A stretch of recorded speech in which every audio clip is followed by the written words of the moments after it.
What's your sense? Because there are a bunch of positives that have happened in India, including the whole China plus one conversation, the PLI schemes and the boost on manufacturing, and the FTAs that India has been able to sign.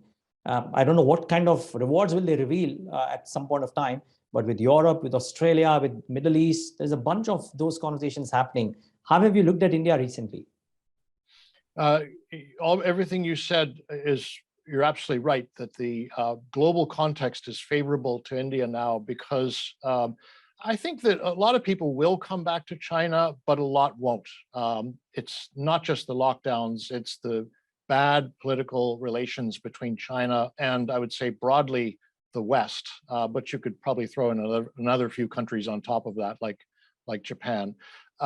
So I'd say probably, I'm just pulling a number out of a hat, but half of the money that used to allocate to China would be reluctant on the basis that the politics could continue to deteriorate. And China is over a $10 trillion market. So you can imagine, even if half of the money that used to allocate there doesn't, that's a major windfall for India. But to my mind, the most important thing for India is that it was held back economically in the previous 10 years by the NPAs, which were a legacy of bad lending in the 10 years prior to that, the big bull years of the 2000s. And all of the reforms, from the Real Estate Act to the bankruptcy law and the GST demonetization, list is very long, which really, I think, slowed down what small and medium-sized enterprises in particular, their level of activity, because they weren't used to that. But I do think that most of that stuff happened around 6, 7, 8 years ago.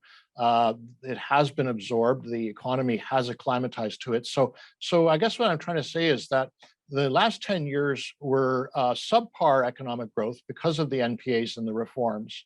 But I think approximately a year ago, the Indian economy somehow transitioned out of that. The NPAs peaked and started coming down. Small and medium-sized enterprises, grudgingly became accepting of these reforms. And so we've seen, not only an uptick in the market, the stock market, and a lot of domestic interest in it through the SIPs, but the property market's going up too, which is psychologically very important for people anywhere in the world. Property is their primary asset, so they feel good about life in general if property prices going up. Anyway, putting all those things together, I do think it is a good market, and that's why we're overweighted. You're overweight India. Awesome. That's good to know.